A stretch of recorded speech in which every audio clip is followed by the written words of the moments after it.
वक्त पूरी दुनिया की निगाहें पाकिस्तान के ऊपर जमी हुई हैं, जहां पर ईरान और अमेरिका के दरमियान अमन मुज़ाकरात होने जा रहे हैं, जिसकी मेज़बानी पाकिस्तान कर रहा है। मशरिक़ वस्ता में 5 हफ्तों में दाखिल होने वाली ईरान और अमेरिका की जंग इस वक्त खित्ते पर बहुत बुरी तरह असरअंदाज हुई है और पूरी दुनिया इस बात की मुंतज़िर है कि किसी भी तरीके से ये जंग रुक जाए। इस जंग को रोकने से पहले सीज़ फायर का अमल हुआ था, जो कि 2 हफ्ते के लिए किया गया है और उसमें भी पाकिस्तान ने अहम किरदार अदा किया, जिसके बाद ये हतमी तौर पर फैसला सामने आया कि अब इस्लामाबाद में दोनों ममालिक के दरमियान मुज़ाकरात होंगे और उन्हें इस मसले के हल के लिए यहाँ लाया जाएगा। अमेरिका के वाइट हाउस की तर्जुमान ने इस बात की तस्दीक की है कि इन मुज़ाकरात को नायब सदर, जो अमरीकी नायब सदर हैं, जेडी वेंस की सरबराही में किया जाएगा और उनके साथ मशरिक़ वस्ता के खुसूसी एलची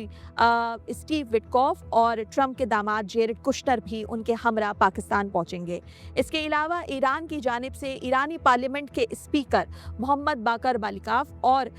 ईरानी वज़ीर ख़ारजा अब्बास इराक़ची उनके हमरा वफूद की क़यादत करेंगे।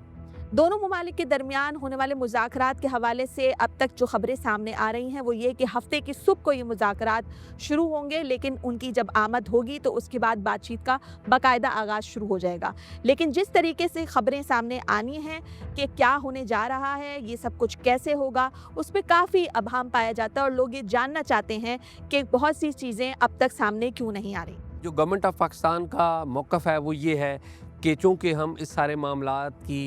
मेडिएशन कर रहे हैं, मेज़बानी कर रहे हैं, होस्ट हैं, तो सारी दुनिया की नज़रें पाकिस्तान के मीडिया के ऊपर हैं और पाकिस्तान के मीडिया के ऊपर से कोई ऐसी खबर हो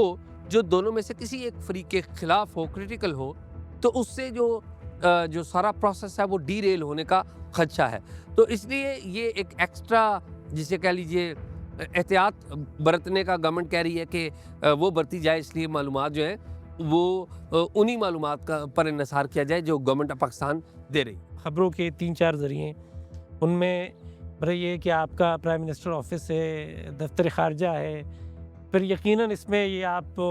पूरी दुनिया अब जानती है, कोई ढकी छुपी बात नहीं है कि इसमें जो मरकज़ी रोल है वो फील्ड मार्शल आसिम मुनीर साहब का है। तो ऑब्वियसली फिर वो एक सोर्स है, लेकिन ये कि वो आपको उतनी मालूमात मिलेंगी जो यकीनन इदारे इशारे होंगे। क्या ये मुमकिन है कि पाकिस्तान उस डायलॉग में ना बैठे और सिर्फ उनको बिठाए, या पाकिस्तान बैठेगा? मेरे ख्याल में यहाँ पे कॉमन ग्राउंड्स काफ़ी सारी तय हैं। कुछ चीज़ें हैं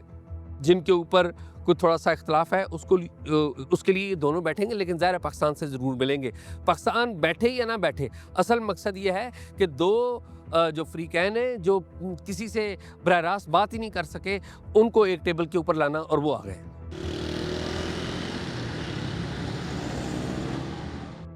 इस वक्त दुनिया भर जहां ये उम्मीद कर रही है कि ये मुज़ाकरात नतीजा खेज़ साबित होंगे, वहीं पर अगर हम इस्लामाबाद की बात करें तो इस्लामाबाद और रावलपिंडी में 2 दिन की आम तातील का ऐलान किया गया है। इस्लामाबाद के रेड जोन का दायरा यहाँ से भी बढ़ाकर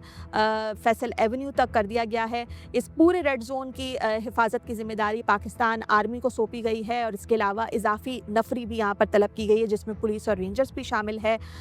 इस वक्त जो रेड जोन के इलाके हैं के अंदर पार्लियामेंट है, सेनेट है, सुप्रीम कोर्ट है और जो सिफारती मिशंस हैं वो उनकी बिल्डिंग्स अंदर मौजूद हैं। सिक्योरिटी के सख्त इंतजामात किए गए हैं। सेरीना होटल में मेहमानों की आमद का सिलसिला शुरू हो चुका है और तमाम जो वफूद हैं उनके भी ठहरने का बंदोबस्त वहाँ किया जाएगा, तो उसे 2 दिन पहले ही खाली करा दिया गया था। इसके अलावा हुकूमत पाकिस्तान ने इसकी बैनुल अक़वामी तौर पर जो कवरेज होनी है उसके लिए सहाफ़ियों के लिए ये ऐलान किया है कि उन्हें वीज़ा ऑन अराइवल की सहूलत दी जाएगी। पूरे जो इस्लामाबाद है वो इस वक्त तवज्जो का मरकज़ तो बना हुआ है, लेकिन पूरी दुनिया इस बात की भी उम्मीद कर रही है कि ये मुज़ाकरात हर मुमकिन कामयाब हों, ताकि मुस्तक़बिल का लाएअमल इसके मुताबिक तय किया जा सके और ख़ित्ते को मज़ीद तबाही से बचाया जा सके।